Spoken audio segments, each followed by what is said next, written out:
Mean राशि 3 गोटी नक्षत्र 25/12 पूर्व भाद्रव कुंभ मीन 26/12 उत्तर भाद्रव मीन 27/12 रेवती मीन यही 3 नक्षत्र मीन राशि जात व्यक्ति मानकर जदि कौन धातु व्यवसाय थाए ताहले आपण किछि लाभ पाई पारती परिवार आपन अशांति वृद्धि हेबो कर्म क्षेत्र ही आपण पे सर्वोत्कृष्ट स्थान आपणकर मातृस्थान महिला स्वास्थ्य को नहीं चिंतित रहे दूर संपर्क बंधु द्वारा आपण किछि अर्थ लाभ हो पारे थंडा जनित रोग वृद्धि हेबो भाई बंधु सह विरोध कलह मान मनांतर जोग रही आपणकर शारीरिक कष्ट शत्रु पीड़ा मन को अथय करिवो एवं आपण बंधुवर्ग अप्रिय होगा सहित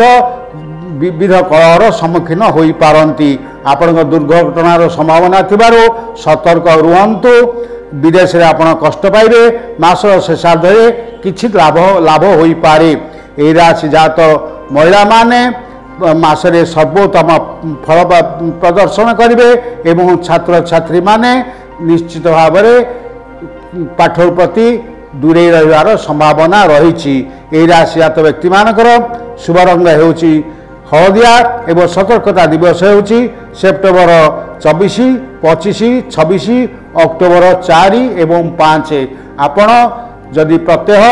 ओं ब्रूं बृहस्पति नमः यह मंत्र 28 थर जप करती ताले आपण निश्चय किसी शुभफल पाइबे आपण तत्सहित तारांक आराधना करंतु किंतु आपण कौन सी गुरुवार दिन आमिष भक्षण करंतु नाही।